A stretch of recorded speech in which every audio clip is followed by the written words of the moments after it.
My name is Mona Fain, and I'm 34 years old. If someone asked me to describe my life in one sentence, I'd probably say, I'm a woman who learned how to carry more weight than she was ever meant to. Some of that weight is motherhood. Some of it is survival. And a good portion of it is my family. This year had already chewed me up long before December arrived. Jonah's father, my ex, moved across the country in June. Instead of dragging Jonah through a custody battle, he signed everything over. So my 9-year-old became fully mine, emotionally and legally. I didn't regret it for a second, but it meant longer shifts, fewer luxuries, and budgeting as if it were an Olympic sport. My boyfriend, Evan, tried to help in small ways, grocery runs, school pickups when I was stuck at work, but the emotional load was still mine. And then 3 weeks before Christmas, my brother sent me the text that started everything. Zach, hey, money's tight. We're doing adults only this year. No kids. Hope that's okay. I remember staring at that bubble on my screen. No kids. From the same man who, last year, hired a snow machine for his driveway, who imported artisan hot chocolate from Vermont because Swiss Miss is basically sugar water. From the same man whose wife, Melissa, started planning their Christmas party in August and once asked me to split the cost of a rented inflatable sleigh ride 2 years after I'd already paid for it. Yeah, it was weird. But I didn't want to start anything. Holidays were already hard on Jonah, and I had no room for drama, so I played along. I typed back one word and a thumbs up. Sure. That was it. No questions, no pushback, just acceptance. The same acceptance I'd given my family all my life. When I told Jonah there wasn't going to be a party this year, he just nodded. No disappointment, no confusion, just this quiet resignation that made something in me crack. He was too used to being left out. I tried to convince myself maybe Zach really was cutting back. Maybe Melissa's online boutique wasn't doing well. Maybe this was finally their year of budgeting. For a while, I believed it, until 2 nights before Christmas. I had just come home from picking up a last-minute gift Jonah wanted to send his little cousin, still thinking they might exchange something, even if there wasn't a party. My arms were full of bags when Jonah called softly from the kitchen table. Mom, why not us? I froze. He didn't look up. He just tapped the screen of his tablet and turned it toward me. Melissa had posted a full carousel of photos on Instagram, and their house looked like a Hallmark movie had exploded on it. Fake snow blanketed the driveway. A bouncy house filled the backyard. Santa was there, the same real bearded guy I had paid for 2 years ago. Kids everywhere, dozens of them. Cousins, neighbors, church kids, and faces I didn't even recognize. Every child in our orbit was there, except Jonah. One photo hit harder than the rest. Jonah's cousin opening a massive Lego set with his name spelled out in lights behind him. The caption read, "Creating magic for the best kids in the world." Something inside me went still. Not angry, not explosive, just still, because I finally understood. This wasn't about budgeting. This wasn't about cutting back. This was personal. Somewhere along the line, Zach and Melissa decided they were done, including me. Maybe because I stopped paying for things. Maybe because I wasn't shiny or fun or financially convenient anymore. But they didn't just cut me out. They cut out a 9-year-old boy to do it. Jonah went to bed quietly that night. Too quietly. And I sat alone in the soft glow of the tree we'd decorated together, staring at the empty space beneath it where Santa's gifts were supposed to go. Then I opened my email. Earlier that week, I had received a tuition receipt, $12,900. A semester at Stanford for Emma, Zach's eldest. They didn't know I had covered it. Mom had called me crying in August, saying Zach had maxed out cards and Emma's scholarship wasn't enough. I'd said I'd handle it, and I did. But now I stared at that receipt like it was a loaded weapon I hadn't intended to pick up. I screenshotted it, just the receipt, no words. At 10:03 p.m., I sent it to Zach. He read it instantly. Didn't reply, not even a... I didn't need a response. By morning, before the sun even rose, my phone lit up with the first call, then another, then another. By the 5th one, I turned the ringer off. By 8 a.m., I had 37 missed calls, all from Mom. And in that moment, I knew something had shifted. Not just in them, in me. The first call I actually answered came at 8:45 a.m. Not because I wanted to, but because I knew my mother would keep calling until the battery died or I lost my mind. The moment I said hello, she pounced. Mona, why would you cancel Emma's tuition? No greeting. No concern about Jonah. No pause. Just accusation. I stared at the wall of my living room, the Christmas lights blinking like a heartbeat. Why did Zach and Melissa lie about Christmas? I asked calmly. There was a long silence, followed by a soft, rehearsed line I recognized immediately. They just didn't want to overwhelm the house this year. It wasn't personal. Not personal. Jonah standing there, watching other kids dance around fake snow on Melissa's Instagram. That wasn't personal? I saw the photos, Mom, I said quietly. Jonah did too. Her tone shifted instantly, from defensive to redirecting, the signature family move. Well, maybe it was Melissa's idea. Maybe Zach didn't know. They were going to invite you later, but things filled up. You're reading into it too much. I felt my jaw tighten. This was it. The flip, the excuse, the gaslight. I'd heard versions of it my entire life. I'm not overreacting, I told her. I'm done. Let Stanford send the bill. My mother inhaled like I had stabbed her through the phone. You can't do that to Emma. No, I said. Zach did that to Emma. I hung up. For the first time in years, I didn't feel guilty. I felt clarity burning through the fog. By noon, the family machine had turned on. My cousin Maya texted first. Are you okay? Maybe you misunderstood. Then more messages. Melissa is heartbroken. Zach didn't mean anything by it. They were trying to protect you. Protect me. That word made my blood run hot. No one protected me when I paid for Jonah's school trip with a maxed-out card. No one protected me from Melissa's catered $900 tapas bill last Christmas. No one protected me when Zach asked me to front the deposit for Emma's study abroad program. But suddenly I was the one they were protecting? They were rewriting history with the confidence of people who had done it 100 times. I texted Jonah from work, just checking on him. His reply broke me a little. Did I do something wrong? I closed my eyes and breathed through the ache. When I got home, I told him the truth, that sometimes people make awful choices, even family, and that it had nothing to do with him. Later that evening, my phone buzzed. Zach, I didn't mean for it to go this way. I just thought it'd be easier without all the extras this year. Can we talk?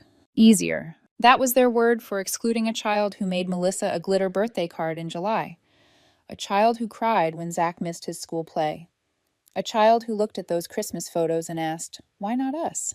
I didn't reply. But Jonah did something I didn't expect. He walked up to me quietly, took my phone, opened the Instagram post, and scrolled through it slowly, face by face, gift by gift. Then he said in a voice too old for 9, they act like we don't matter. I didn't have to explain anything. He saw it. He understood. And that hurt more than any text or phone call ever could. Christmas Eve morning, the family group chat exploded. It had been dead for weeks, just the occasional forwarded meme from Aunt Brenda. But now, it was buzzing like a hornet's nest. Melissa, I don't appreciate the passive aggression, Mona. You could have talked to us like an adult. Zach, don't take this out on Emma. She's a kid. That one made me laugh bitterly. Apparently Jonah wasn't. Then came a wall of texts from my mom, paragraphs of guilt, excuses, demands. We need to fix this before dinner tonight. That was when I realized something stunning. They still expected us to come, even after lying, even after excluding us, even after I canceled the tuition. They still thought I'd fold. I typed, Jonah and I will not be attending. Don't worry about gifts. We won't be part of this anymore. Then I muted the chat. 5 minutes later, my phone rang. Not Zach, not Melissa. Emma. I almost didn't answer, but something told me I should. She was crying. I didn't know about the party, she whispered. I thought you were coming. I bought Jonah a Switch game he wanted. My heart twisted. Emma didn't deserve to carry guilt for her parents' decisions. He's okay, I said softly. None of this is on you. She sniffed, then said something that froze me. Honestly, I don't blame you. Mom and Dad have been weird for months. Fake. Half the time I don't even think they like each other. Before I could respond, Melissa's voice cut sharply into the call. Whether she'd overheard or walked in, I didn't know. You are poisoning this family, Mona, she snapped. You're turning your son against us. Now my daughter is in tears. I hung up. That night, Jonah and I made pizza from scratch. We watched old Christmas cartoons until he fell asleep on the couch halfway through Home Alone. Around 11, I placed his present, a custom Lego Millennium Falcon, under the tree. When I checked my phone one last time, a new message from Zach glowed on the screen. Timestamp 10:46 p.m. Mom's crying. Everyone's miserable. I hope you're happy. That was the moment everything clicked. They weren't sorry. They weren't apologizing. They weren't even reflecting. They were just angry I'd stopped playing my role. The provider, the fixer, the quiet backup they could rely on whenever they ran out of money or needed a scapegoat. I'd dropped my part in their script, and now their entire scene was collapsing. What happened next proved just how far Melissa and Zach were willing to go. 2 days later, deputies showed up at my house. A welfare check. On Jonah. Someone had reported he was isolated, neglected, possibly unsafe. There was no name on the report. But I knew. I knew exactly who filed it. And that night, I called a lawyer. The lawyer I spoke to didn't even sound surprised. False welfare reports, she said, were more common than people realized, especially in messy, manipulative families where appearances mattered more than truth. What did surprise her was how calm I sounded describing it. Calm wasn't the right word. It was clarity. Cold, razor-edged clarity. By the next morning, she had drafted a formal cease and desist. No contact. No pop-ins. No surprise packages. No accidental visits. No more fake welfare checks. And I made sure the family group chat got a copy. The silence that followed was instant and absolute, like the quiet after a bomb goes off. 3 days later, my mother appeared at my work. Not calling, not texting, not asking permission. Just there, sitting on the hood of my car as I walked back from lunch, legs crossed, hands clasped, eyes tired in a way I hadn't seen on her face before. "Mona," she whispered when she saw me. "Please, we need to talk." "Not you," I noticed. "We?" As if I were a limb, she needed reattached. I didn't sit, I didn't soften. "What do you want, Mom?" She inhaled sharply, the way she used to right before grounding us as kids. "It's gone too far," she said. "Melissa was emotional. Zach is under a lot of pressure. The family needs you back. Everything is falling apart without you." There it was, the truth. Not that they missed me, not that they were sorry, not that Jonah deserved better, but that things were falling apart without me. She reached into her purse and pulled out an envelope. "Here," she said, voice cracking. "They wrote these." Inside were Christmas cards, unopened, from 3 aunts, 2 cousins, even Emma again. One had a $200 gift card clipped inside, their version of an apology. A bribe wrapped in red cardstock. "Why didn't any of them apologize to Jonah?" I asked quietly. Mom blinked, then blinked again. Well, they didn't think, and for once she had no answer. When the silence stretched, something unexpected happened. She cried. Not the sharp, weaponized tears she used when we were younger. Real tears. Grief-stricken. Fearful. "I'm scared," she whispered. "Without your help with Emma's tuition, everyone's panicking. The family fund is empty. Your aunt might lose her house. Zach can't cover anything." And there it was again. Not love, not remorse. Need. For a moment I felt nothing. No triumph, no vindication. Just a hollow, frozen quiet. "For years," I said softly, "helping you all made me feel needed, important, useful." I looked her straight in the eyes. But it also made me easy to exploit. She flinched like I had slapped her. "I don't want revenge," I said. "I just want peace. And Jonah deserves a family that actually wants him, not a place at a table bought with guilt." I handed her the envelope back. "Figure it out." Then I walked away. She didn't follow. That night, Jonah and I finished the Millennium Falcon together. He concentrated so hard his little tongue poked out the side of his mouth. When he finally clicked the last piece in place, he exhaled like he had been holding his breath for days. "Mom," he asked quietly, "will Christmas always be just us now?" I wrapped my arm around him. "No," I said softly. "It'll grow, but only with people who deserve to be part of it." He nodded like that answer made perfect sense. Kids understand truths adults run from. A few weeks into the new year, the family tried creeping back. Aunt Brenda sent a long text about fresh starts. A cousin forwarded a baby video. Emma apologized again, genuinely. I replied politely, but didn't invite conversation. Then an invitation arrived in the mail. A real card, embossed letters, gold trim, an extended family gathering. Jonah looked up at me when he saw it. "Will Melissa and Zach be there?" "Yes," I said honestly. He surprised me. "I want to go." I blinked. "Why?" He shrugged. "I want to see if they pretend again." That was when I realized he wasn't afraid anymore. He was curious. He wanted the truth, not the performance. At the party, Melissa crouched in front of Jonah immediately. Her smile was stretched too wide, too practiced. "Jonah, how are you, sweetie? We missed you so much." Jonah stared at her for 3 long seconds. Then calmly, "You invited everyone and even hired Santa. You just didn't want us." Melissa's smile froze. Zach rushed over, flustered. "Okay, that's enough." But Jonah ignored him. "Mom, can we leave now?" I nodded. We walked out hand in hand, past the stunned room, past the twinkling lights, past the paper-thin decorations meant to hide the cracks. Outside, Jonah took a deep breath. "I don't want them to change," he said. "They can be who they are. We'll be different." I squeezed his hand. That's exactly right. That night, the Millennium Falcon sat in the center of our living room, a quiet trophy of a Christmas no one else would ever truly understand.